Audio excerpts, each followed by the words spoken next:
제가 미국에 있는 여러 교회 다니기도 하고 그럽니다만은 언제나 이곳에 올 때마다 왠지 고향에 온 것 같은 그런 느낌을 받고, 사실 이제 제가 미국에 처음 온 게 8년 전에 처음 왔거든요. 8년 전에가 제가 회갑이었습니다. 그러니까 회갑에 이를 때까지 한 번도 미국에 오지 않다가 이 목사님 때문에 오게 돼서 처음에 만났던 우리 교우들과의 만남이 아주 생생하게 기억이 나고 있고, 꽤 긴 시간이 흘러갔음에도 불구하고 머릿속에 이렇게 떠올리게 될 때 그리움으로 여러분들을 호명하게 되어서 얼마나 좋은지 모릅니다. 레이크 타호에서도 만난 분들도 계시고, 그때도 호스카에서 친밀하게 친교를 나누었던 그 경험이 아주 기쁘게 남아 있습니다.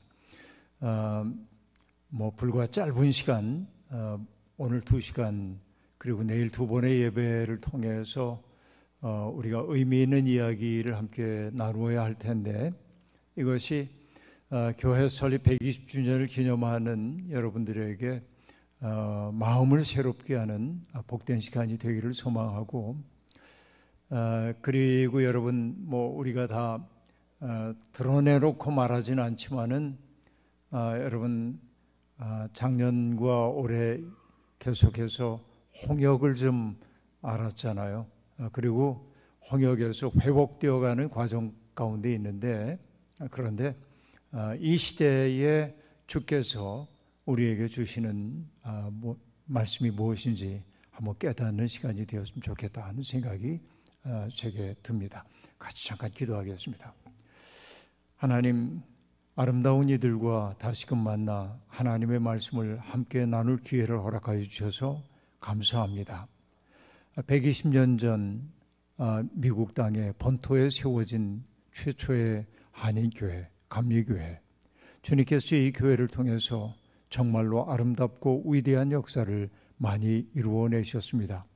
이 교회는 고국을 떠나와 외로웠던 많은 사람들의 고향이 되어주었고, 저들이 마땅히 가야 할 영원한 고향을 가리키는 이정표가 되기도 했습니다. 삶의 벼랑 끝에 선 듯 위태로운 지경에 처해 있는 사람들에게 언제나 설당이 되어주었고, 암담하여 한 치 앞도 내다보지 못하는 절망의 어둠 속에 있는 사람들에게 하나님은 환한 빛이 되어서 내가 너와 함께 있겠다고 말씀하시며 저들에게 삶의 용기를 북돋워 주셨습니다. 지난 120년의 역사는 바로 그런 하나님의 능력이 드러난 역사였습니다. 잠시 교회가 주춤하고 흔들리고 상처를 입기도 했지만 주님은 이 교회 상처 어루만져 낫게 해주시고 이전보다 더 아름다운 교회 공동체로 세워주실 줄로 믿습니다. 이번 집회가 그런 아름다운 변혁의 기회가 될 수 있게 도와주옵소서. 말씀을 사모하여 주 앞에 나온 모든 사람들이 이번 성회를 통하여서 믿음의 본질이 무엇인지를 깊이 깨닫게 도와주시고 우리의 삶이 얼마나 값진 삶인지를 다시금 깨닫는 아름다운 시간이 되게 하옵소서. 예수님의 이름으로 간절히 기도하옵나이다. 아멘. 저는 이번 여정을 통해서 빌립보서를 통해서 함께 신앙의 본질에 대한 이야기를 함께 나누어 가려고 생각하고 있습니다. 빌립보서는 여러분 다 잘 아시는 것처럼 바울 사도가 로마의 옥중에 갇혀 있으면서 썼던 편지입니다. 당신의 생명이 경각에 달했다고 하는 사실을 알면서도 그는 빌립보에 있는 교인들에게 편지를 보내서 자기의 내면 속에 있는 기쁨에 대한 이야기를 나눠주고 있습니다. 아이러니한 상황이죠.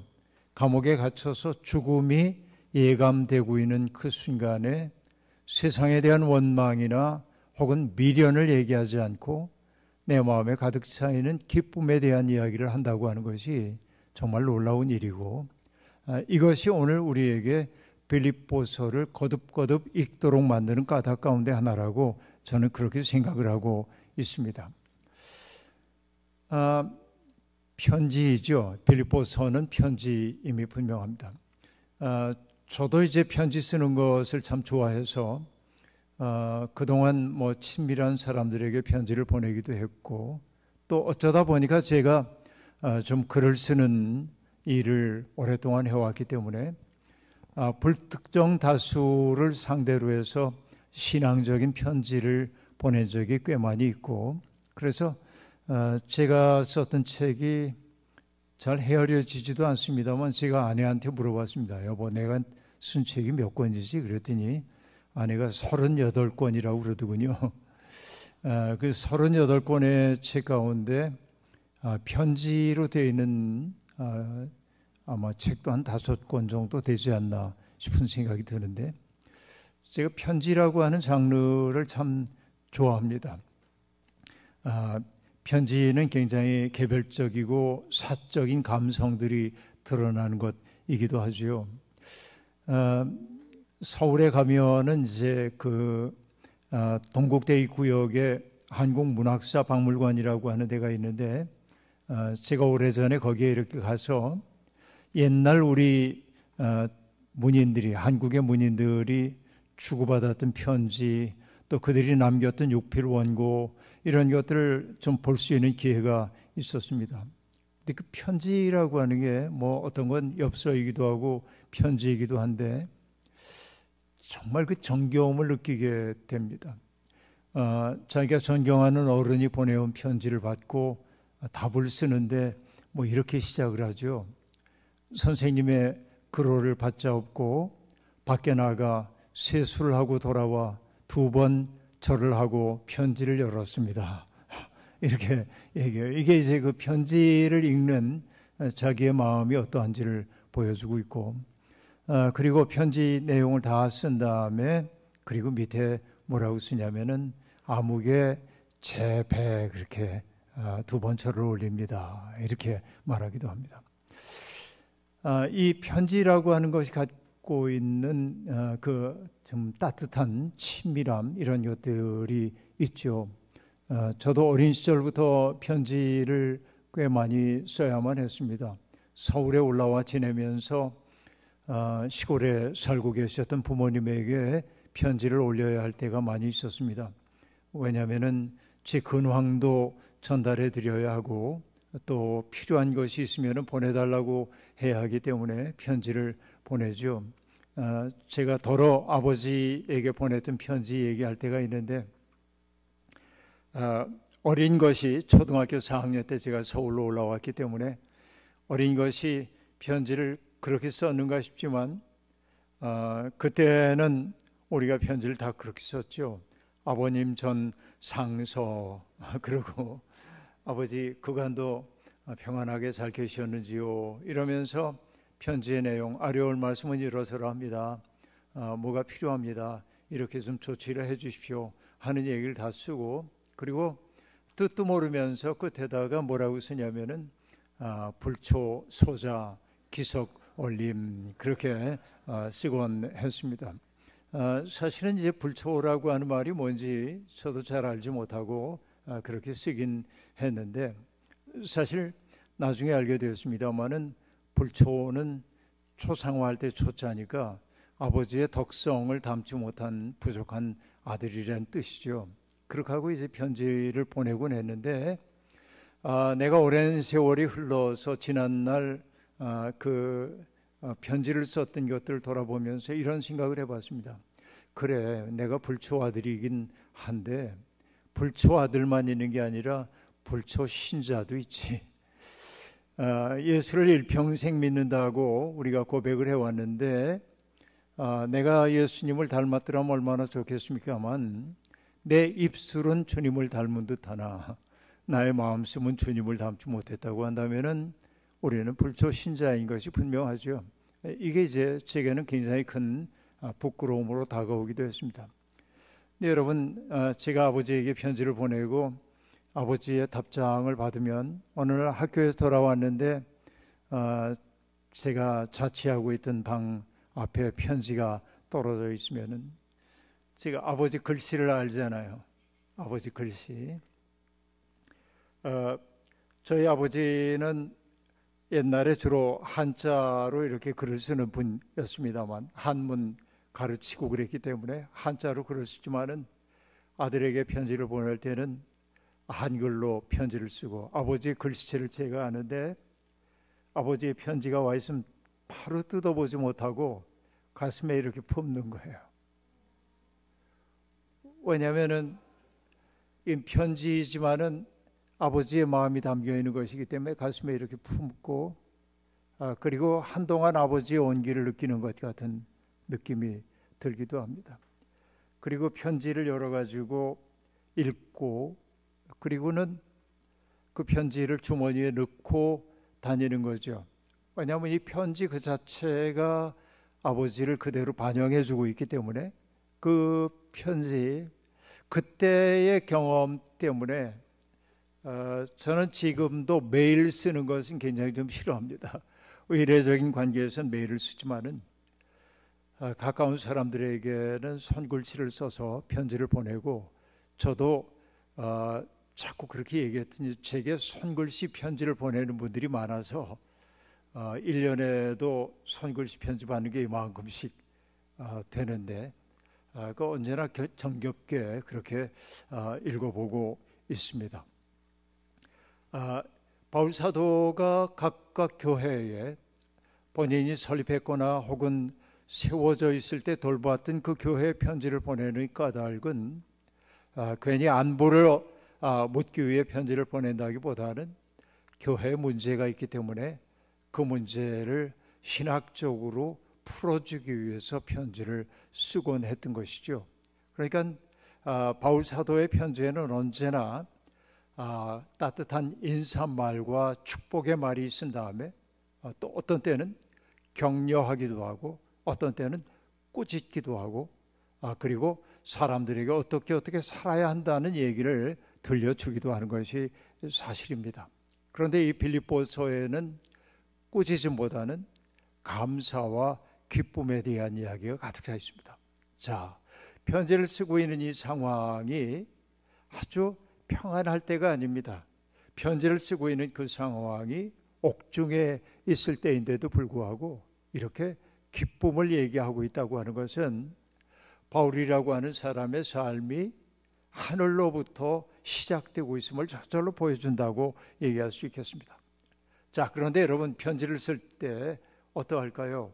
내가 제 아버지에게 편지를 이렇게 쓸 때 아버님 전 상서 그리고 아버지 그동안도 건강하게 지내셨는지요? 그러고서는 막바로 여러분 아뢰올 말씀은 그러고 들어가지 않죠. 여러 가지 안부를 이렇게 전하게 됩니다. 요즘 서울 날씨는 어떻고요? 제가 친구들하고 이런 즐거움을 누리고 있고요. 그리고 학교에서 들었던 이런 이야기가 제게는 인상 깊게 다가와서 그 말씀을 내가 마음속에 새기고 살려고 합니다. 이런 내용들을 얘기하고 용건은 간결하게 이렇게 쓰죠. 왜냐하면 편지라는 게 문제 해결만을 위한 것이 아니라 마음을 나누는 데 있다고 느끼기 때문에 편지를 그런 방식으로 쓰게 되는데 바울 사도가 특별히 이 빌립보 교회에 편지를 썼던 까닭 가운데 하나는 뭐냐면 바울이 옥에 갇혀 있었을 때 여러 가지 옥살이를 하기 위해 필요한 것들을 빌립보 교인들이 후원을 해줬기 때문에 내가 여러분들 덕분에 평안하게 잘 지내고 있습니다. 이런 내용을 전달해야 하기 때문에 편지를 쓰는 겁니다. 그리고 여러분 빌립보 교회 교인들이 그렇게 많지는 않았겠죠. 그러니까 빌립보 교인들에게 편지를 쓰면서 틀림없이 바울 사도는 빌립보 교인들의 얼굴 하나하나를 떠올려가면서 그쵸? 내가 이렇게 얘기할 때 그분들이 어떤 표정이 지을지도 떠올려가며 편지를 썼을 것이 분명하다고 저는 그렇게 느끼고 있습니다. 사실 언제나 그 편지를 쓴다고 하는 것은 그런 정서적인 소통이 일어난다고 얘기할 수 있겠죠. 그런데 매우 흥미로운 게 뭐냐면 바울 사도가 편지의 첫 부분에서 자기를 소개할 때 늘 하는 얘기는 그리스도의 사도로 부름을 받은 나 바울은 친필로 여러분에게 씁니다. 사도라고 얘기하곤 합니다. 그런데 유독히 빌립보서에서는 바울 사도가 스스로를 사도라고 하지 않고 종이라고 이야기하고 있습니다. 그리스도 예수의 종 바울과 디모데는 이라고 말합니다. 여기에 종이라고 하는 말, 돌로스라고 하는 말은 사실은 노예라고 하는 뜻이기도 한데 여기에 왜 자기를 종이라고 얘기했을까 하는 것은요, 바울 사도는 정말 머리가 좋은 분입니다. 그가 쓰게 될 내용의 후반부를 머릿속에 그리고 있기 때문에 그렇습니다. 우리가 내일 하게 될 얘기입니다만은 그 유명한 빌립보서 2장에 나오는 그리스도 찬가 이야기에서 바울 사도가 예수님을 뭐라고 얘기하냐면 그는 근본 하나님의 본체시나 하나님과 동등됨을 취할 것으로 여기지 아니하시고 스스로 종의 몸을 입고 이 땅에 내려오셨다라고 얘기합니다. 그러니까 거기에 그리스도가 종의 몸을 입고 이 세상에 오셨다고 하는 그 말과 그리스도의 종이 되었다고 하는 자기의 실존의 상황을 다 연결시키고 있음을 알 수 있습니다. 이게 수밀상관하게 연결되고 있는 것을 우리들이 알 수 있겠는데 바울 사도는 그리스도의 종으로서 고린도 교인들 하나하나의 얼굴을 들여다보면서 떠올려가면서 인사를 하고 그들에게 간절히 빌고 있는 것이 두 가지죠. 은혜와 평강이 여러분들에게 있기를 바랍니다 라고 말하고 있습니다. 하나님의 은혜를 뜻하는 거겠죠. 하나님의 은혜의 내용은 어떤 것들입니까? 하나님의 은혜가 내 속에 가득 차오르게 될 때 내 삶에 나타나는 징조가 뭔지 아세요? 하나님의 은혜 받은 사람들의 징조가 뭘까요? 그건 뭐냐면 나도 모르는 사이에 내 마음속에 따뜻한 기쁨이 차오르기 시작합니다. 자, 이 은혜가 우리 속에 주고 있는 기쁨이라고 하는 것은 우리가 누군가로부터 선물을 받았을 때 받는 기쁨과는 다릅니다. 그것은 속에서부터 우러나오는 기쁨입니다. 기쁨의 샘이 자기 속에 있다는 것을 알게 돼요. 이게 은혜가 하고 있는 일 가운데 하나입니다. 여러분, 제가 여기 오기 직전에 초론에 있는 와수리라고 하는 곳에 가서 말씀을 전하고 어떻게 일정이 그렇게 되는데 수요일 밤 집회까지 마치고 그 밤에 초론에서 서울로 돌아와서 목요일 날 비행기를 타고 여기 돌아왔습니다. 굉장히 분주한 일정을 보냈는데 토요일 날 마지막 집회를 하는 날 낮에 좀 시간이 되었을 때 제가 어딜 가냐면은 제가 군 생활했던 그 지역을 쭉 돌아봤습니다. 40몇 년 전 군목이 돼가지고 거기서 일했던 교회도 찾아가 보고요. 그리고 최전방 부대였기 때문에 철책선까지 가가지고 한 바퀴를 다 돌고 돌아왔습니다. 그러다가 문득 잊어버렸던 한 사건이 떠올랐습니다. 그게 뭐냐면 최전방에 철책선 부대 군목으로 근무하고 있었을 때 제가 담당하고 있었던 교회 이름이 뭐냐면 진중제일교회라고 하는 교회인데 그 교회가 세워진 배경이 재미있습니다. 여기 어르신들 가운데서는 기억하실는지 모르겠습니다만은 1960년대에 한국에서 막 그 치유의 능력이 나타날 때가 있었습니다. 그때 현신의 권사님이라고 하는 분을 통해서 많은 기적이 나타났어요. 그런데 어느 날 현신의 권사님이 잠이 들었는데 꿈에 하나님 나라 가게 됐다는 겁니다. 기쁜 마음으로 하나님 나라 들어가려고 그러는데 입구에서 생명록을 이렇게 뒤져보더니 당신 이름이 없다고 그러는 거예요. 현 권사님 깜짝 놀랐습니다. 충격을 받았습니다. 내가 주님을 위해서 이렇게 애를 썼는데 내 이름이 없다니 하는 생각을 하고 잠에서 화들짝 깨났습니다. 그리고 자기의 삶을 돌아봤습니다. 내가 나를 통해 치유의 능력이 나타난다고 할 때 그것을 통해 하나님의 영광을 돌리지 못하고 내 영광으로 취하지는 않았는가? 그리고 내 마음속에 조금이라도 교만함이 있지 않았을까? 그런 반성을 하면서 하나님 앞에 엎드려서 기도를 했다고 합니다. 서원 기도. 하나님, 제게 생명을 주시는 한 할 수 있다고 한다면 주님의 이름으로 교회 1000개를 세우겠습니다. 이렇게 기도해야 돼요. 그리고 첫 번째로 세운 교회가 제가 담임했던 진중제일교회입니다. 그러니까 여러분, 철책선이 돼서 병사들이 이렇게 뒤를 돌아보면은 언덕 위에 초록색 지붕이 있고 하얀 십자가가 있는 교회가 보입니다. 그러니까 외로움 속에 근무하고 있던 병사들이 늘 그 교회를 바라보면서 힘을 얻도록 하기 위해 일부러 높은 곳에 교회를 지었습니다.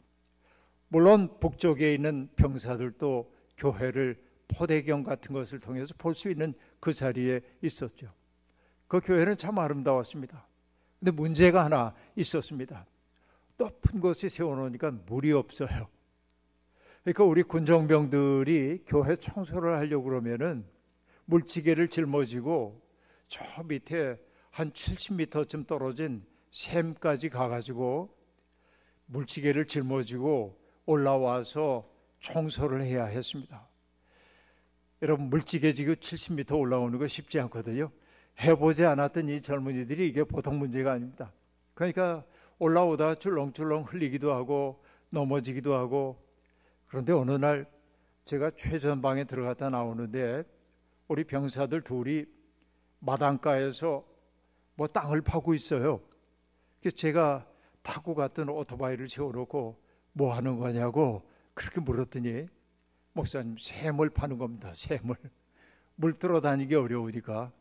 그래서 제가 얘기했습니다. 이 어리석은 사람들아, 여기는 아무리 파도 샘이 물이 나올 때가 아니야. 근데도 아랑곳하지 않고 목사님 그냥 두고만 보세요. 그래서 한 1m 50쯤 되는 샘을 이렇게 팠습니다.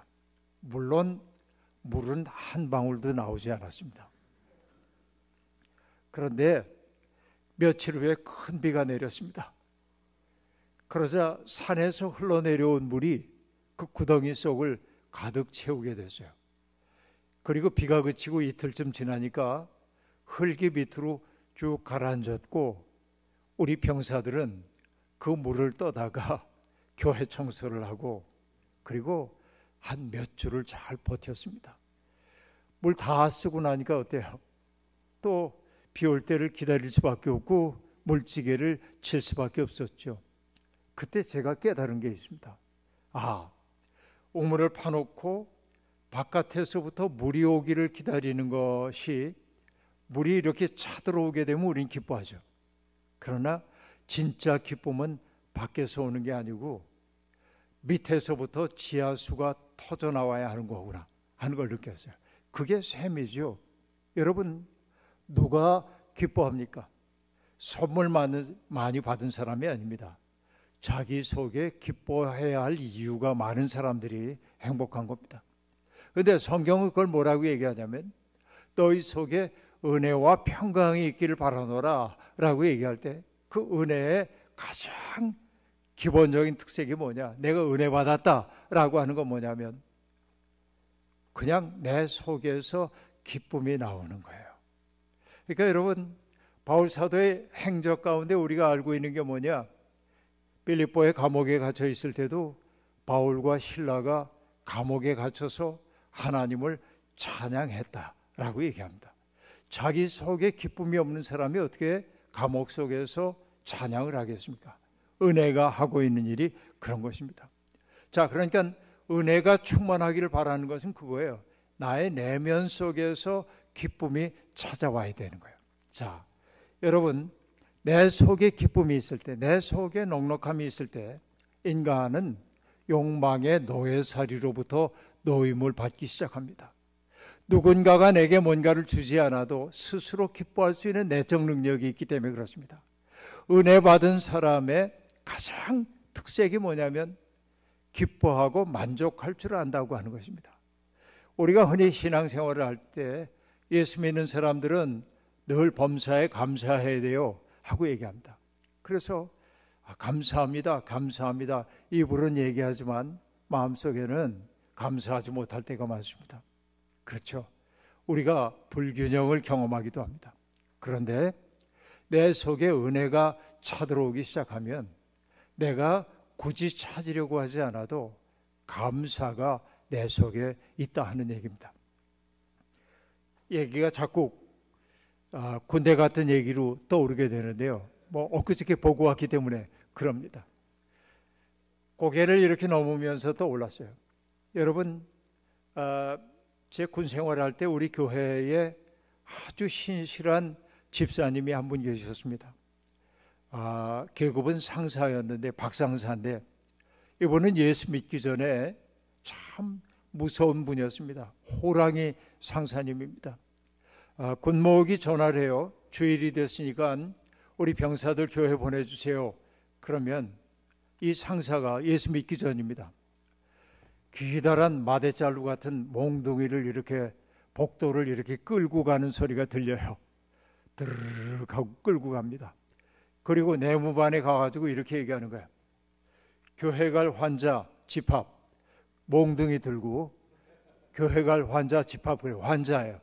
그러면 병사들이 무서워서라도 갈 수가 없는 거예요. 하나도 안 와. 교회. 그럼 군목이 이제 전화합니다. 왜 병사들이 교회 안 옵니까? 아무도 간다는 사람은 없습니다. 이러던 사람입니다. 근데 이 사람 속에 뭔지 모르지만 두려움이 있었어요. 강박관념 같은 게 있었습니다. 술고래예요. 군인인데 낮에도 술을 마셔야 합니다. 소주를 하루에 최소 3병 이렇게 먹습니다. 그런데 술을 그렇게 먹는 게 뭐냐면 강박관념 때문에 그럽니다. 밤에 자려고 눕기만 하면 자기 집 문이 이렇게 빠꼼히 열리면서 권총이 자기 이마를 딱 겨냥하는 것을 맨날 악몽처럼 꾸는 거예요. 그러다가 어느 날 이분이 쓰러졌습니다. 그 쓰러져서 병이 들었는데 아주 급속하게 죽음에 가깝게 갔습니다. 헬기를 타고 수도 통합병원으로 옮기게 되는데 보니까 간암 말기예요. 간암 말기. 이게 죽게 생겼습니다. 그런데 마침 그 수도 통합병원에 그 가까운 곳에 있었던 학교 교감 선생님 한 분이 날마다 이분을 찾아옵니다. 예수 믿으려는 거예요. 그런데 예수 믿을 생각이 전혀 이분에게는 없었습니다.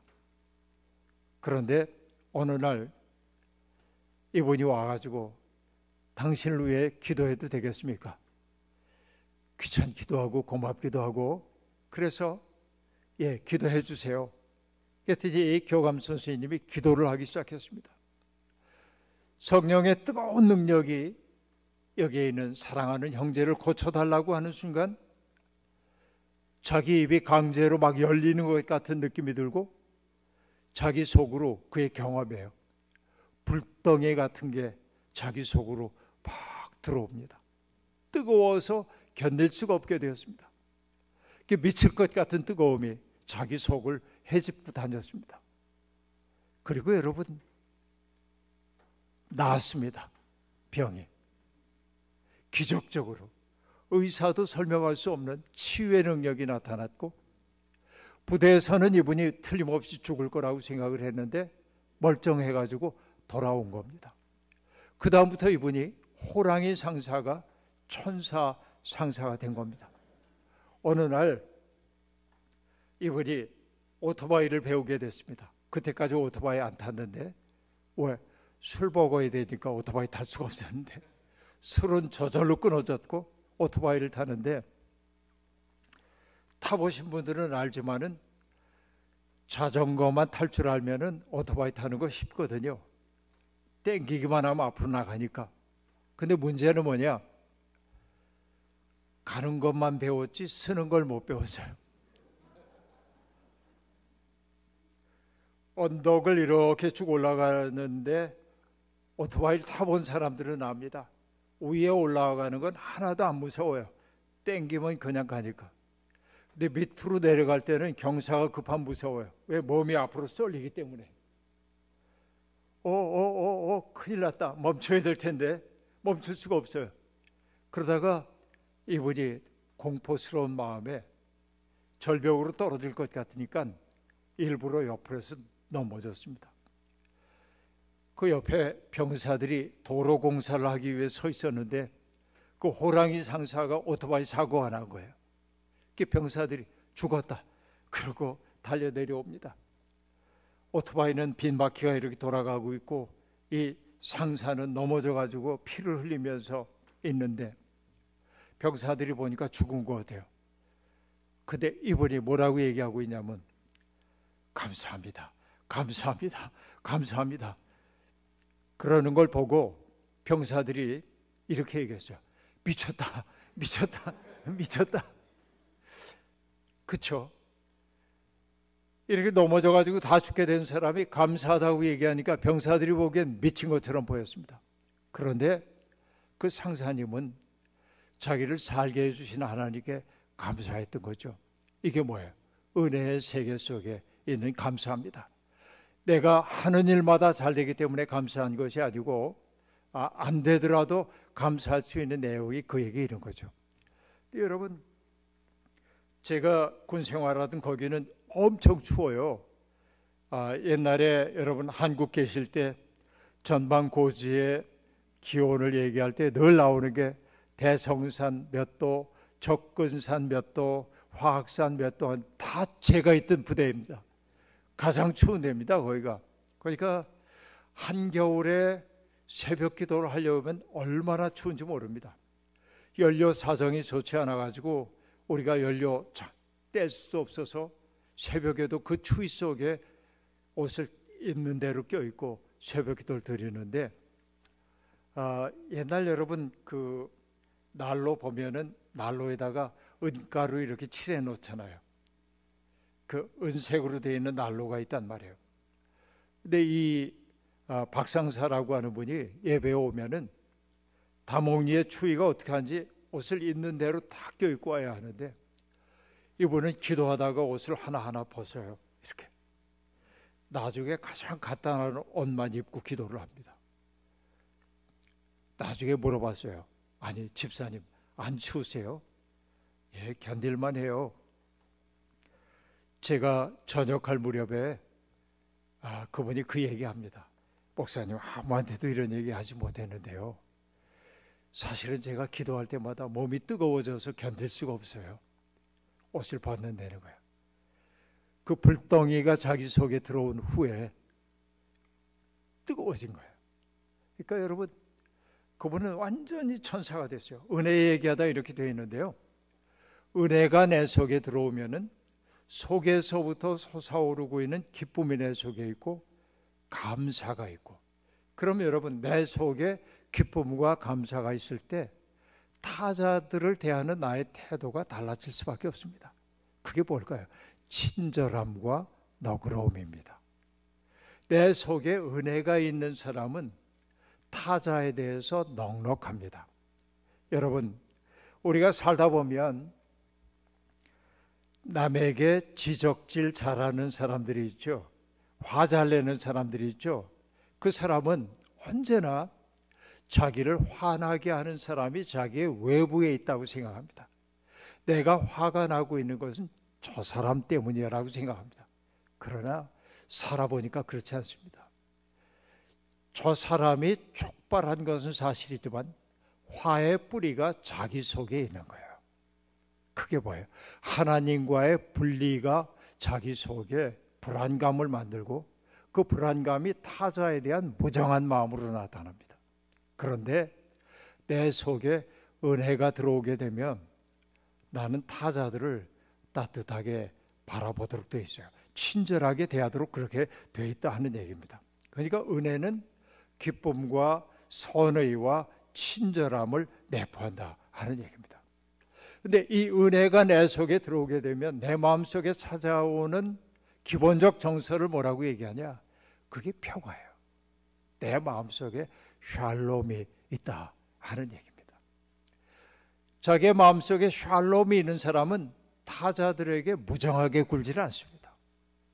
내 마음속에 평안이 없을 때 나는 언제나 타자들에게 거칠게 대할 때가 아주 많이 있습니다. 내 마음속에 일단 기쁨이 있으면 너그러워져요. 여러분, 제가 중학교 때 생각이 나는데요. 저는 초등학교 4학년 때 서울로 전학으로 와가지고 아주 촌사람이죠. 그런데 서울로 올라오기 전까지는 축구공 같은 것을 본 적이 없습니다. 시골 학교에서 공을 못 봤어요. 우리 애들 공 가지고 노는 게 있다면 뭐냐면 돼지 잡는 날이 아이들이 공차게 하는 날입니다. 돼지를 잡으면 돼지 오줌보가 아이들에게 주어집니다. 그럼 돼지 오줌보에다가 바람을 집어넣어 가지고 끈으로 묶고 거기를 새끼줄로 감기도 하고 배구하기도 하고 축구하기도 하고 그랬습니다. 젊은 분들은 이게 무슨 소리가 싶죠. 우리 시골에서 그렇게 살았다고요. 그런데 서울에 올라오니까 축구공도 있고 배구공도 있고 그래요. 그런데 반대항 축구 시합하고 그러는데 저도 하고 싶은데 저는 잘 못하잖아요. 해본 적이 없으니까. 늘 하고 싶은 생각이 들었어요. 중학교 입학을 했더니 아무도 모르잖아, 서로. 반대항 축구 시합이 있다는 거야. 담임 선생님이 얘기하십니다. 축구 잘하는 사람 손 들어. 그래서 무조건 들었어요. 그러자 이제 누구 나와서 하래요. 제가 할 줄 아는 게 아무것도 없어요. 또 포지션이 뭔데? 그래서 골키퍼 하겠다고. 골키퍼도 용감하게 했습니다. 그러다가 축구에 눈을 떠서 재미있게 하다 보니까 제가 반에서 공격수가 됐습니다. 반대항 축구 시합을 하는데 제가 좀 눈에 띄었던가 봐요. 3학년 때인지 2학년 때인지 모릅니다. 어느 날 공부를 하고 있는데 저희 중학교에서 여러분 이게 아이러니인데 중학교 입학 시험을 보려고 서울로 유학을 온 건데 저 때부터 중학교 입학 시험이 없어져서 추첨으로 들어갔습니다. 그런데 우리가 한 학년에 10반이 있었고 한 반에 70명씩이 있었는데 중학교 입학하자마자 배치고사를 받고 1등부터 70등까지 특수반 반 하나를 만들었고 거기 들어가게 됐습니다. 거기에서 지금도 생각나는 게 그 수학 선생님이 수학 시험을 봐가지고 우리가 점수 100점 만점으로 해가지고 예를 들면 제가 95점을 맞으면 김기석 나와. 그래가지고 5대를 때렸어요. 100점 못 맞았다고. 그리고 90점 이하는 안 때려. 왜냐하면 너희는 사람도 아니다. 이 특수반인데. 그러니까 완전히 100점 맞으면 안 맞지만 98점 맞으면 2대 맞고 그래요. 그래서 올해는 은근히 이렇게 잘하겠습니다. 다른 반 친구들한테 김경빈 선생님한테 3대나 맞았어. 그거 뭐냐면은 97점 맞았다 이런 거예요. 그런데 그 수학 시간인데 사활아이가 노크를 이렇게 합니다. 그래서 선생님 문을 열었어요. 사환이 이렇게 얘기합니다. 이우진 코치님이 김기석 운동장으로 내보내 달래요. 그러는 거예요. 이우진 코치라고 하는 분이 학교 축구 감독이었는데 그분은 나중에 청소년 국가대표팀 감독을 하던 분입니다. 유명한 코치입니다. 반대항 축구 시합을 하는 것을 보고 제가 눈에 띄어서 축구부로 부르기 위해 나를 불러낸 거예요. 내가 인정받았어요. 얼마나 기쁜지 모릅니다. 선생님이 나가봐. 가는데 너무 행복한 거예요. 근데 우리 학교에는 중학교도 있고 고등학교도 같이 있는데 고등학교는 1시간이 50분 수업이고 중학교는 45분 수업입니다. 그러니까 종치는 시간이 달라요. 근데 중학교 수업 시간 중에 나가는데 그때가 마침 고등학생들이 쉬는 시간이었습니다. 복도에 고등학교 형들이 이렇게 있는 거예요. 그 형들 무섭거든요. 근데 내가 막 복도를 뛰어가는데 고등학생한테 잡혔어. 너 이놈의 자식 섰어요. 너 왜 이렇게 뛰어? 그 주눅 들어야 되는데 활짝 웃으면서 이우진 코치님이 나오래요. 그 달려나갔어요. 그때를 떠올려 보면서 제가 느낀 게 뭐냐면 이런 겁니다. 아, 내 속에 기쁨이 있으면 세상이 두렵지 않구나. 그렇죠? 내 속에 샬롬이 있으면 사람들을 웃는 낯으로 대할 수 있구나. 그러니까 여러분, 은혜가 하고 있는 일이 이런 거예요. 내 속에 기쁨과 친절함과 따뜻함을 주고요. 그것이 내 마음속에 궁극적으로 샬롬을 가져다 주는 것이죠. 그러니까 바울 사도가 편지의 첫머리에 은혜와 평강이 여러분에게 있기를 빕니다 라고 말한 까닭은 바로 그런 깊은 경험의 세계 속에 여러분들이 들어오기를 바라는 것이다 하는 얘기입니다. 그리고 바울이 얘기합니다.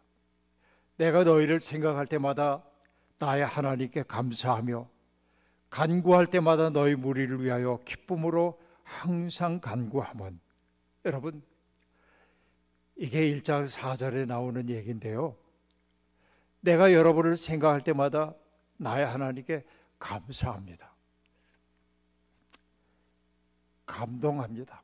여러분, 이름은 징조라고 하는 말이 있습니다. 이름은 징조다 하는 말인데 이 말은 뭐예요? 내가 이창민이라는 이름을 듣는 순간 내 마음속에는 그분과 함께 했던 기억들이 떠오르고 그렇겠죠?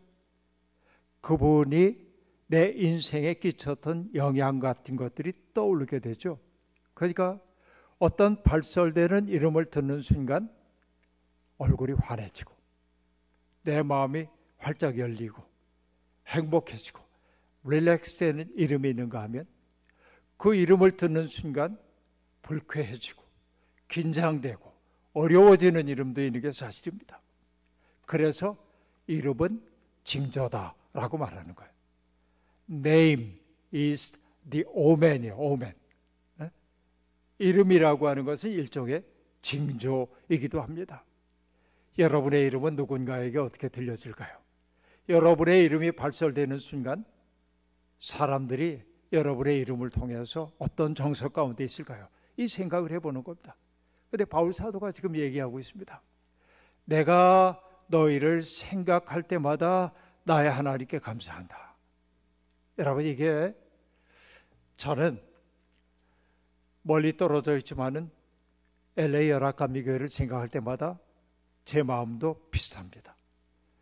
여러분을 생각할 때마다 나의 하나님께 감사하고 기도할 때마다 여러분 무리를 위하여 기쁨으로 항상 간구한다. 저는 이 자리에 계신 여러분들의 이름이 누군가에게 상서로운 조짐으로 떠오르기를 바랍니다. 여러분의 이름이 발설되는 순간 사람들의 마음이 따뜻해지고 편안해지고 그래서 그 이름 하나 있으니 그렇지 내가 외로운 줄 알았는데 그래 거기 이창민 목사님이 있었어. 그렇죠? 이 사실이 내게 느껴진다고 한다면 나는 제대로 산 것이라고 얘기할 수 있겠죠. 근데 재미나는 게 뭐냐면 내가 너희 무리를 생각할 때라고 얘기할 때 여기에 생각하다라고 하는 게 모나이아, 헬라어로 그렇게 얘기하고 있는데 모나이아라고 한 말은 기억하다라는 뜻입니다. remember라고 얘기할 수 있습니다. remember라고 하는 건 여러분 기억하다라는 뜻이죠. 그런데 이 글자를 파자 해보세요. 어떻게 됩니까? re하고 member입니다. 다시 멤버가 되는 거예요. 다시 멤버가 돼. 어떤 얘기입니까? 기억하는 행위를 통해 그와 내가 연결되는 거예요. 그렇죠? 기억을 통해 그와 내가 하나로 연결되어 가족이 되는 데 있습니다. 그러니까 내가 너희 무리를 모나이야 한다라고 하는 것은 뭐냐면은, 거리로는 이렇게 떨어져 있는지 모르지만은 여러분을 기억함으로 나도 여러분들과의 깊은 연대 속에 있게 됩니다. 그때 여러분과 연결되어 있다고 하는 그 사실이 내 마음속에 기쁨을 줍니다 라는 얘기입니다. 좋죠? 이게 교회예요. 이게 교회가 되어야 한다 하는 얘기입니다. 그리고 늘 얘기하는 게 뭐냐면은, 여러분이 너희 무리를 위하여 기쁨으로 항상 간구한다라고 말하고 있고요. 여러분께 뭐라고 간구하고 있냐면, 하나님께서 여러분의 모든 필요를 채워주시길 바랍니다. 여러분, 인생 살다 보면 우리가 언제나 어려운 일들이 있죠. 제가 목회를 하다 보니까 세상에 근심 걱정 없는 사람은 단 한 사람도 없습니다. 모두가 다 큰 어려움 속에 있습니다. 차마 말하지 못할 뿐이죠. 그렇기 때문에 바울 사도는 교인들이 간구하고 기도하는 모든 것들이 하나님 안에서 응답되기를 간절히 소망하고 있는 것입니다. 이게 바울의 고백입니다. 그리고 바울 사도가 특별히 기뻐하고 있는 게 있어요. 그 일이 무엇이겠습니까? 너희가 첫날부터 이제까지 복음을 위한 일에 참여하고 있기 때문이라 라고 얘기하고 있습니다. 여러분, 복음을 위한 일에 참여하고 있다라고 얘기할 때 여기에 참여하다라고 하는 말은, 여러분은 헬라어로 이 단어를 알고 계십니다. 저 모르는데요. 그렇죠? 얘기하면 알 겁니다. 코이노니아라고 하는 그 단어입니다. 이 코이노니아라고 하는 말은 형용사 코이논이란 말에서부터 유래됩니다. 코이논의 뜻은 뭐냐면 함께 나누다, 그런 뜻이고요. 동사형이 코이네오라고 얘기하는데 코이노네오라고 말하는데 함께 나누는 것입니다. 그러니까 코이노니아의 가장 기본은 뭐냐? 물질적인 필요를 함께 나누는 것을 뜻합니다. 그리고 삶에 필요한 것들을 공급해 주는 게 코이노니아. 교회의 본질이라고 하는 것은 뭐냐?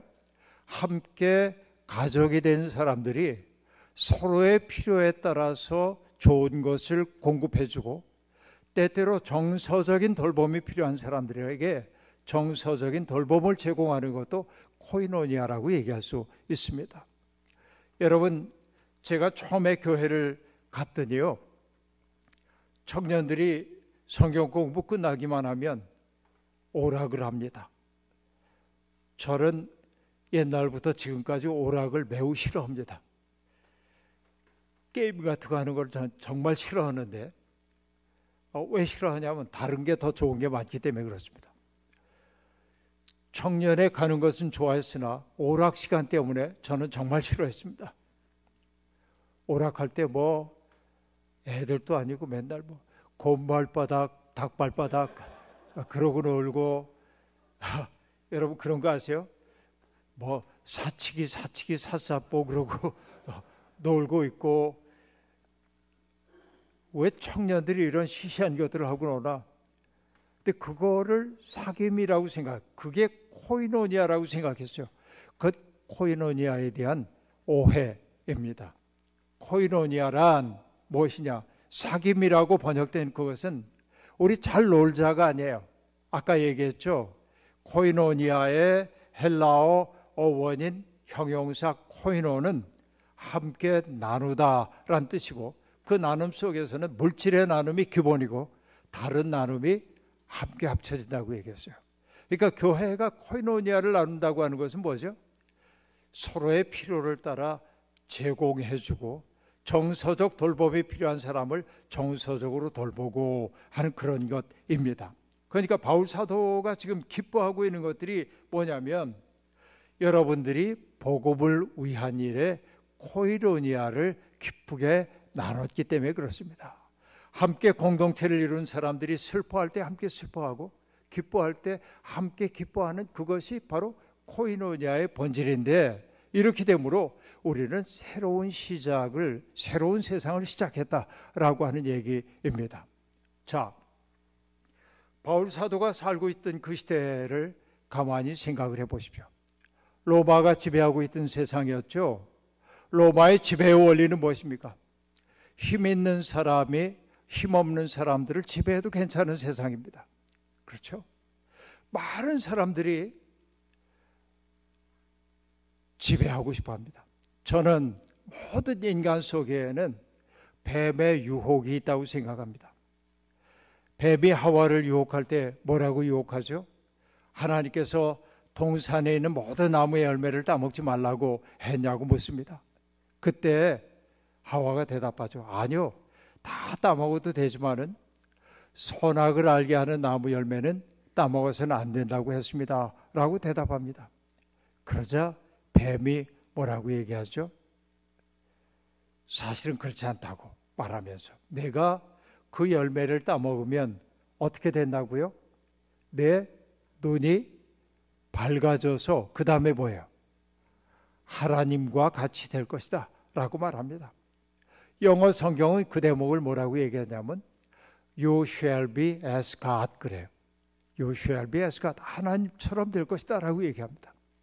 자, 선악을 알게 하는 나무 열매를 따먹으면은 내가 하나님처럼 될 것이다. 사람들 꿈에는 하나님처럼 되고 싶은 욕망이 있습니다. 어떤 것입니까? 전능한 사람이 되고 싶어요. 여러분, 사람들이 출세하려고 하는 까닭 가운데 하나가 뭡니까? 내 욕망을 이루기 위한 것이기도 하지만은 타자들에 대한 지배권을 행사하고 싶기 때문에 그렇기도 합니다. 인간이 갖고 있는 아주 저열한 욕망 가운데 하나가 뭐냐면, 내가 내 의지를 누군가에게 부여함으로 그가 내 의지에 따라 사는 것을 보면 내가 대단한 사람이 된 것처럼 느끼기 시작합니다. 이게 바로 권력의 욕망입니다. 그래서 많은 것을 누리고 있는 사람들은 사람들을 지배하는 것을 당연하다고 생각하기도 하는 것입니다. 그런데 여러분, 발터 베냐민이라는 사람이 이런 얘기를 우리에게 들려주는데요.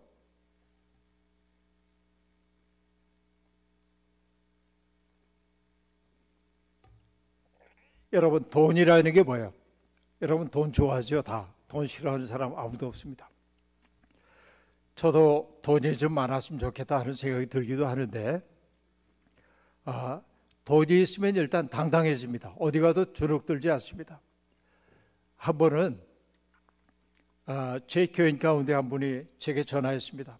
목사님, 예술의 전당에서 오늘 좋은 연주회가 있는데 오시겠어요? 그래서 예, 가죠. 그러고 있는데 전화가 또 왔어요. 오시는 길에 저녁 같이 하시죠? 그럴게요. 어디로 갈까요? 그랬더니 예술의 전당 앞에 있는 어떤 이탈리아 식당으로 오래요. 미리 가가지고 앉아 있는데 약속됐던 시간이 돼도 안 와요, 이분이. 그래서 메뉴판을 이렇게 열어보니까 엄청 비싸요. 엄청 비싸요. 그래서 아내하고 제가 거기 가만히 앉아 있다가 이분이 만약 안 온다면 어떡하지? 이 비싼 돈을 내고 식사를 하고 나가면 속이 쓰릴 것 같은데, 물론 카드가 있으니까 낼 수는 있지만 내가 이 비용을 지불할 마음이 없는 거예요. 왜 안 오나? 돈 내야 할 사람이 왜 안 와? 그러고 있는데 나중에 보니까 이분이 해외에서 와서 비행기에서 내리자마자 오기로 돼 있는데 비행기가 늦게 도착해가지고 약간 늦어졌어요. 목사님, 제가 음식점에 갈 시간은 없고요. 제가 비용 지불을 했으니까 드시고 나오십시오. 그러니까 마음이 안심이 이렇게 되더라고요. 근데 만약에 내가 그런 레스토랑에서 음식을 먹어도 그까짓 거 뭐 지불하면 되지 하면은 전 당당하겠죠. 돈이 주는 자유로움과 당당함이 있습니다. 그러니까 여러분, 그 독일 출신의 사상가였던 발터 베냐민이라는 사람은 돈을 뭐라고 얘기했냐면, 돈을 가리켜서 인간에게 유사 전능성을 준다 그랬어요. 자기가 전능한 존재가 된 것처럼 느끼게 만든다는 겁니다. 그래서 여러분, 한국에 살고 있는 돈 좀 번 인문학적 지혜가 없는 사람 공부하지 않은 사람들은 자기가 가지고 있는 돈을 인격으로 생각하고 사람들을 함부로 대합니다. 그게 소위 뭐예요? 갑질하는 거예요. 갑질해요. 사람들을 함부로 대합니다. 그렇죠? 돈은 많으나 사람 되는 공부를 하지 못한 사람들이 그런 경우가 아주 많이 있습니다. 그렇죠? 근데 여러분, 도스토옙스키라고 하는, 우리가 문학가를 잘 알고 있는데, 이 도스토옙스키가 페트라스키라고 하는 그 사건에 연루돼 가지고 황제 암살 모의 사건에 연루되었다가 붙잡혀 가지고 사형 선고를 받습니다. 여러분도 아시죠? 그래서 형장에서 처형을 당할 위기에 처합니다. 눈 가리개를 하고 처형장에서 이제 죽임을 기다리고 있는데 거총하는 소리가 들려오고 파이어 하면은 총 쏘고 자기는 죽는 겁니다. 그때 죽음의 공포를 도스토옙스키는 경험합니다. 그런데 막 이젠 죽었구나 하는 순간 황제의 특사가 내리죠. 처형 중지. 그리고 그들을 시베리아 유형을 보내게 됩니다.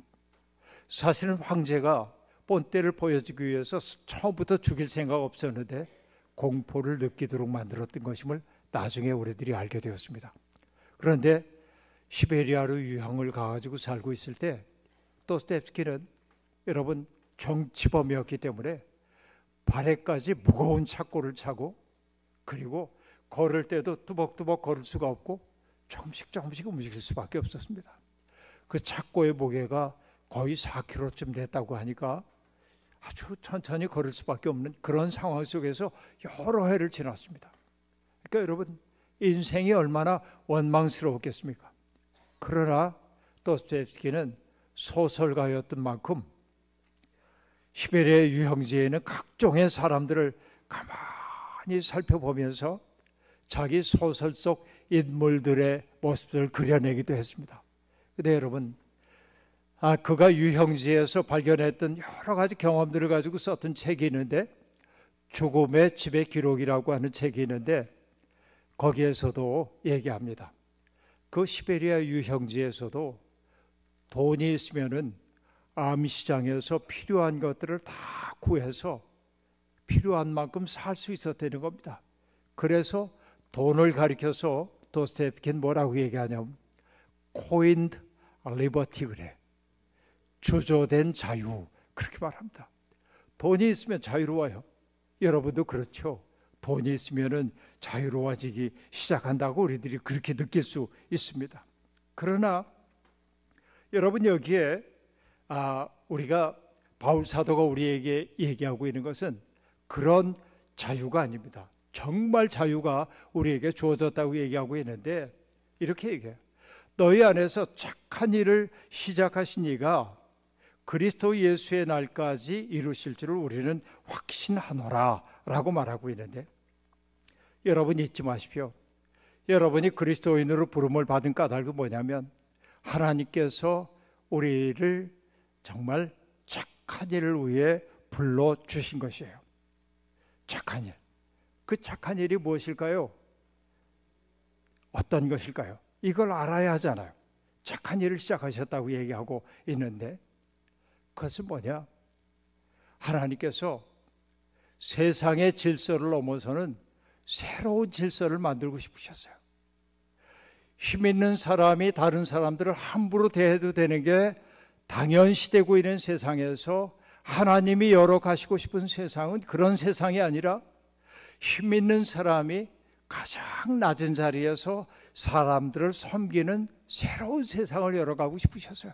그것을 바울 사도는 착한 일이라고 얘기하고 있는 겁니다. 예수님도 말씀하셨죠. 이방인의 집권자들은 여러분들을 함부로 대하고 은인 행사하기를 좋아하지만은 너희는 그래서는 안 돼. 가장 높은 사람이 가장 낮은 자리에서 섬겨야 한다라고 말합니다. 그러니까 세상이 얘기하고 있는 당연한 질서에 정반대의 흐름으로 가는 것이 하나님의 새로운 창조인데, 바울이 얘기하고 있는 일, 너희 속에서 착한 일을 시작하신 이가 라고 얘기할 때 바로 이 자리에 LA 연합감리교회에 있는 교인들에게 착한 일을 시작하신 하나님이 하시는 일은 뭐냐? 세상이 당연하게 생각하고 있는 그 질서를 넘어서는 새로운 질서 속에 여러분들을 불러주셨는데, 우리는 이 세상에 살다 보면 세상의 흐름에 끌려가기도 하죠. 우리가 언제나 성공적으로 세상의 흐름에 저항한다고 얘기할 수가 없습니다. 그런데 착한 일을 시작하신 그 하나님이 예수의 날까지 우리를 이끌고 가실 거라고 하는 확신이 바울 사도에게 있다라고 하는 얘기입니다. 그렇죠. 그러니까 바울 사도는 지금 격려하고 있는 거예요. 고린도 교인들에게. 여러분들이 누구인지 여러분이 알아야 합니다. 하나님께서 여러분과 더불어 착한 일을 시작하셨음을 잊지 마십시오. 우리는 이 세상의 질서에 맥없이 끌려가는 사람들이 아닙니다.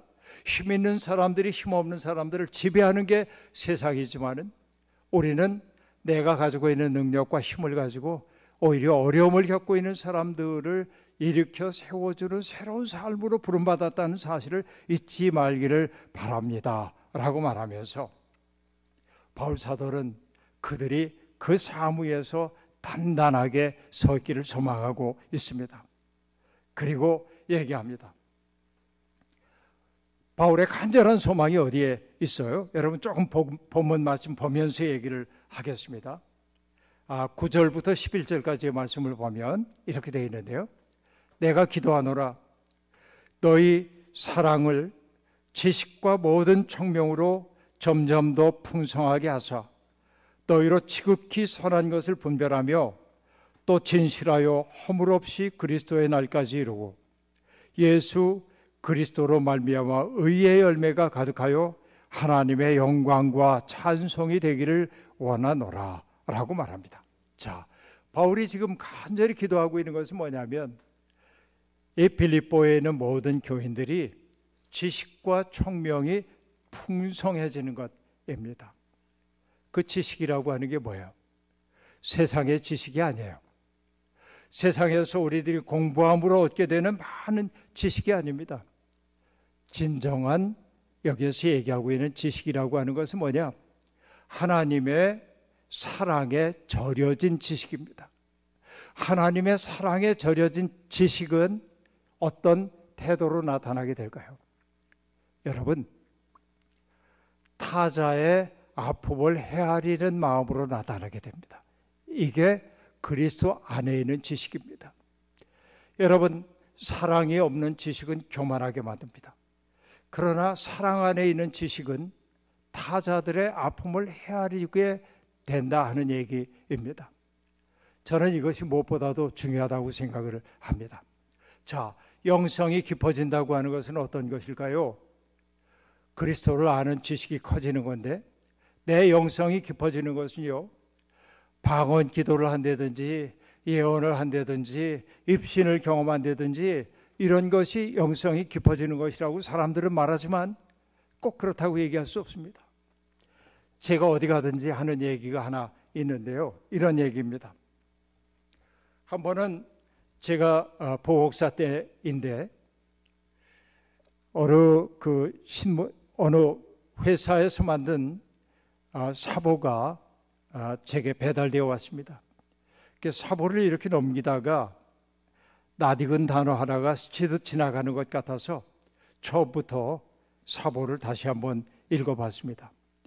거기에 이런 내용이 등장합니다. 그 회사에 다니는 남편을 둔 아내가 보내온 편지 글이었습니다. 어느 날 대중 목욕탕에 갔더랍니다. 요즘은 다 집에서 목욕을 하지만은 옛날에 목욕탕이 좋지 않을 땐 다 대중 목욕탕 가서 목욕을 하잖아요. 여성들은 일주일에 한 번 목욕하고 남자들은 잘하면 일주일에 한 번 혹은 2주에 한 번 가기도 하는데 그날따라 여탕에 손님들이 많아가지고 여탕이 가득 찼습니다. 이 아주머니가 탕을 한 바퀴 다 돌다 보니까 이 바가지를 사용해야 하는데 대야를 사용해야 하는데 대야가 하나도 없는 거예요.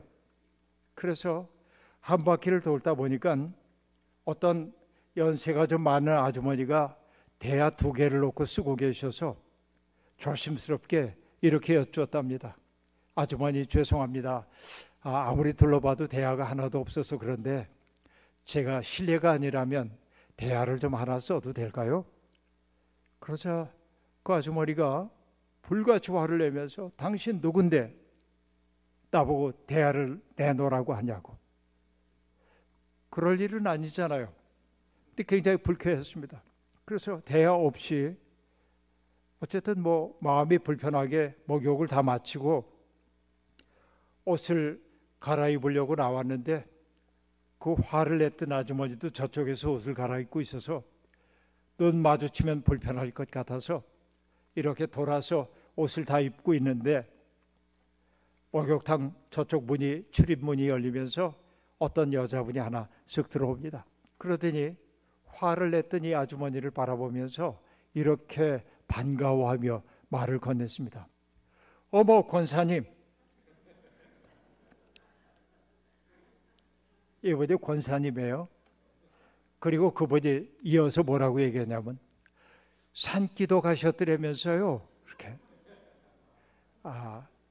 가만히 보니까 이 권사님이 산기도 갔다 오셔서 피곤하기도 하고 내일이 주일이니까 목욕 재개하고 예배를 드리기 위해서 목욕하러 오신 거예요.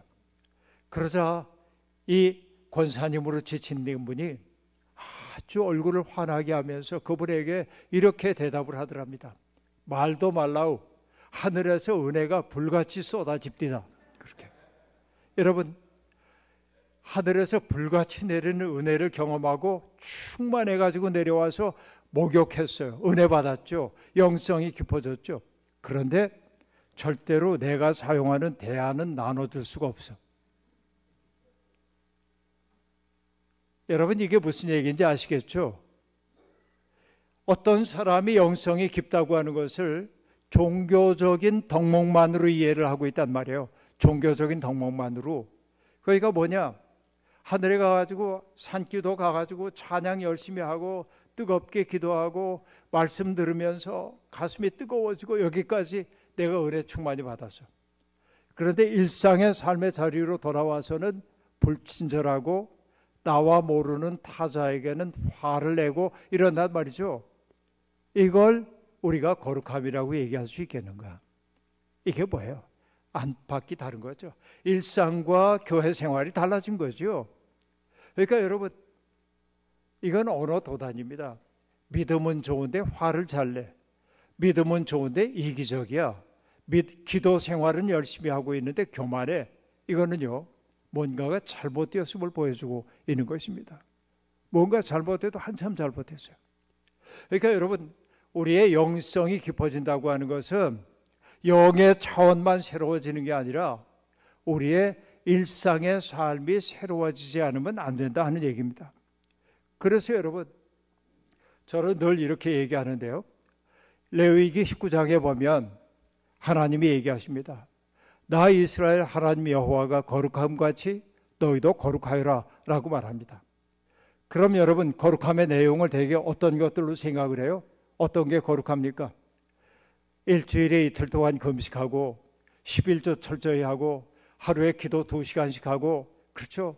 교회 봉사에 빠지지 않고 그럼 그는 외적으로 거룩해 보입니다.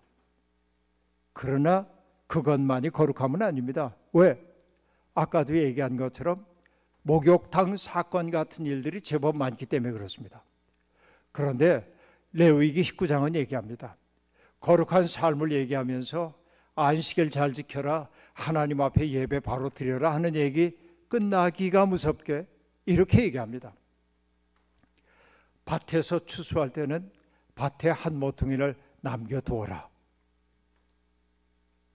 자, 거룩함과 밭에 한 모퉁이 남겨두는 게 무슨 소용이 있습니까? 이게 중요합니다. 자, 여러분 생각해 보세요. 농사를 짓습니다. 추수할 때가 돼가지고 내 밭에 거 다 걷어들였어요. 그리고 내가 명색이 하나님 믿는 사람이에요. 그러면 나는 어떡합니까? 내가 먹을 거 넉넉하니까 우리 마을에 살고 있는 가난한 사람 몇을 부릅니다. 이씨, 김씨, 박씨 자루 하나씩 가져와. 그래서 자루 아구를 벌리게 하고 쌀을 몇 대 덜어주면서 가족과 살기 어렵지? 자, 이거 좀 가지고 와서 가족들하고 잘 살길 바라네 하고 주잖아요. 선행이잖아요. 그럼 여러분 어떻습니까? 받는 사람은 고맙습니다. 선생님 덕분에 우리가 삽니다. 정말 이 은혜를 어떻게 갚을까요? 그럴 거 아니에요. 그럼 여러분 어떻습니까? 주인은 흐뭇하죠. 돌아서서 어떻습니까? 내가 좋은 일 했어. 그러잖아요. 그런데 여기에 문제가 있어요. 어떤 문제냐? 내가 누군가에게 주는 행위를 통해서 나는 은혜를 입히는 자인 시혜자가 되고 그것을 받아가는 사람은 수혜자가 되므로 시혜자와 수혜자라고 하는 계급이 만들어져요. 받아가는 사람들의 마음속에 그늘이 생기게 되는 거예요. 나도 모르는 사이에 굴욕감이 내 속에 조금은 생겨요. 그러니까 하나님이 기뻐하시는 일은 뭐냐면 받아가는 사람의 아픈 마음을 헤아려야 돼. 그러니까 땅의 주인이신 하나님의 명령이 뭡니까? 땅의 주인은 나야. 주인인 내가 명령하는 거야. 나의 밭에서 나오는 일부는 너희 가운데 몸붙여 살고 있는 가난한 이들의 지당한 몫이니 남겨둠으로 그들이 굴욕감을 느끼지 않고 거둬갈 수 있도록 배려하라는 것입니다. 거룩함이란 뭔지 아시겠어요?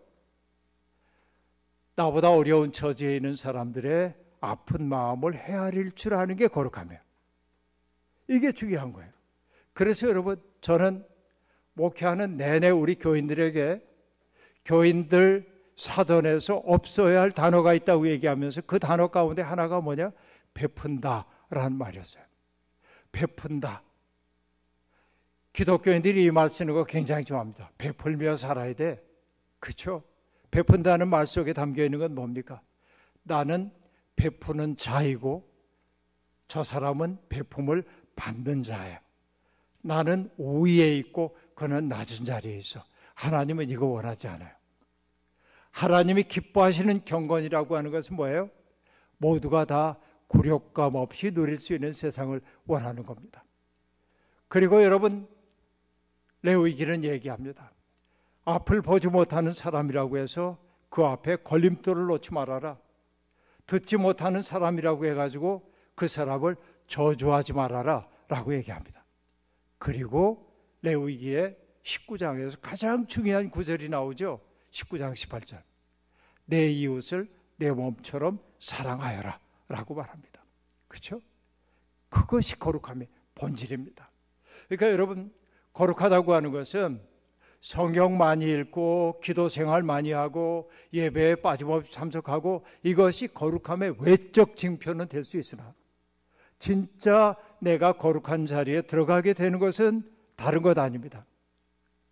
다른 사람의 시린 마음이 헤아려지기 시작할 때, 그 사람의 시린 마음을 헤아리고 굴욕감 느끼지 않고 그를 도울 수 있는 방법이 뭔지를 내가 따지기 시작할 때 나는 조금 거룩함의 길로 접어들어간 거예요. 바로 그것이 뭐냐? 믿음의 지식입니다. 그렇죠? 바울 사도는 바로 너희 사랑을 지식과 모든 청명으로 더욱 풍성하게 하여서 지극히 선한 것을 분별하게 되기를 바란다 라고 말합니다. 여러분, 저는 이 자리에 있는 모든 분들이 그런 지식이 넘치는 참된 신앙인이 되기를 소망합니다. 제가 아까도 군 얘기로부터 시작을 했는데 사실 제가 이런 사고를 갖게 됐던 까닭 가운데 하나는 이런 데 있습니다. 어느 해 겨울에 화천에 있는 고아원 원장님이 저를 찾아와서 목사님, 경기가 어려워서 그런지 몰라도 올해는 유난히 구호품이 들어오질 않네요. 고아들과 겨울나기가 너무 어렵습니다. 그래서 도와줄 수 있으면 참 좋겠습니다.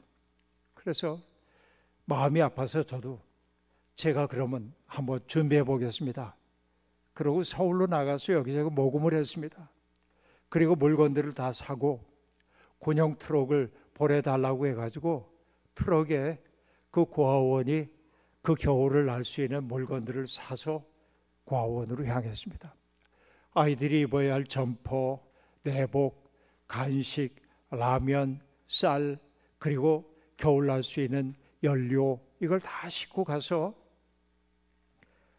군용 트럭 2대 분량의 것으로 아이들을 이제 거기 내려주게 되었습니다.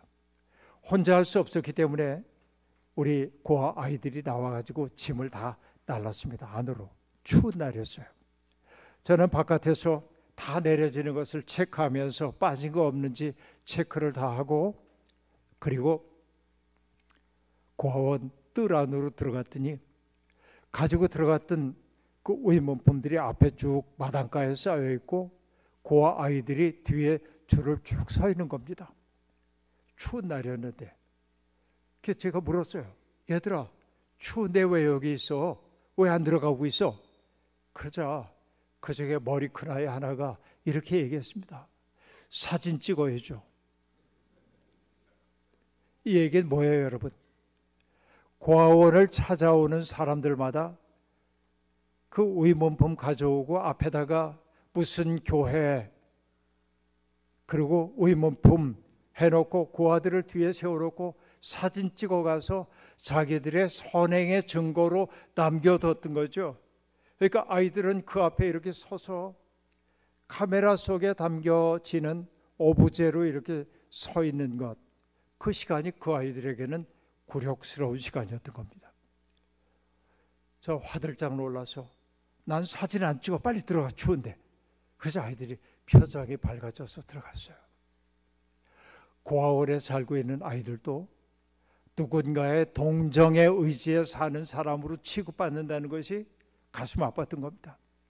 그때 이후에 저는 목회하는 내내 단 한 번도 어디에 가서 내가 우리 교회가 했던 선한 일을 사진으로 넘기는 일을 하지 않았습니다. 왜? 그것을 받는 사람들의 마음속에 조금의 그늘도 들이지 않기를 바랐기 때문에 그렇습니다. 저는 그래서 우리의 교인들에게 저 없이 떠나는 분들에게 얘기했습니다. 이 일을 위해 모금을 하고 헌금할 때는 한 번, 두 번 기도하고 헌금하고 모금하지만 이것을 전달할 때는 그들의 마음속에 굴욕감이 남지 않도록 하기 위해 10번 기도하고 줄 수 있는 자격을 얻은 사람이 되어 가라고 그렇게 얘기합니다. 그것이 참다운 거룩함입니다. 레위기 19장이 얘기하고 있는 거룩함이라고 하는 것은 바로 그런 것이고, 바울 사도가 여기에서 지금 그 빌립보 교인들이 사랑에 넘치는 지식과 총명이 넘치기를 바라는 것은 똑똑한 사람 된다고 하는 것이 아니라 사람들의 시린 마음을 헤아릴 줄 아는, 남들과 연결되어 있다는 사실을 알고 내 고통과 내 고통이 다르지 않다고 하는 사실을 알아차리는 사람이 되어 살라고 하는 것이겠죠. 저는 오늘 우리가 함께 나누려고 했던 그 이야기까지 다 가지 못하고 앞에 지나갔습니다만 다음 시간이 있으니까 이어서 얘기하기로 하고, 정말로 그렇습니다. 여러분에게 은혜와 평강이 있기를 바라고, 그 은혜가 내 속에 있을 때 비로소 나는 내 속에 기쁨이 있고 내 속에 친절함이 생겨나게 되고 내게 주어져 있는 것들에 대한 만족함이 있게 되고 내 삶이 타자들과 연결되어 있다는 사실을 알게 되고 내 아픔이 내 아픔으로 느껴지는 그 자리에 서게 되고, 바로 이것이 내가 믿음 가운데 있다고 하는 징조임을 여러분 잊지 말기를 바랍니다. 그동안 살아왔던 우리의 삶의 모습이 어떠하든지 간에 영성이 깊어진다고 하는 것은 남이 보지 못하는 특별한 것을 보는 것만이 영성이 아니에요. 방언 기도 하면 좋지만 못해도 자책할 것 없어요. 아무리 기도해도 하나님 음성 안 들려온다고 생각할 거 없어요. 괜찮아요. 그런데 은혜가 내 속에 들어오면 너의 아픔이 내게로 다가와서 그의 아픔을 내 것으로 가져오고 싶은 생각이 듭니다. 이것이 은혜 위에 은혜로라. 최고의 은사는 바로 사랑인 거예요. 바울 사도는 빌립보 교인들에게 그런 사랑이 넘치기를 소망하고 있습니다. 여러분에게도 동일한 사랑이 넘치기를 주의 이름으로 축원합니다. 자비로우신 주님, 오늘도 우리에게 주신 이 귀한 말씀 붙들고 살겠습니다. 우리는 하나님을 믿는다 하면서도 하나님을 믿는 자답게 살지 못했습니다. 하나님의 마음이 우리 속에 들어올 때 우리는 참으로 낮아진 마음이 될 텐데 우리는 끝없이 우리의 마음을 높이면서 다른 이들의 마음속에 상처를 입힐 때가 많았습니다.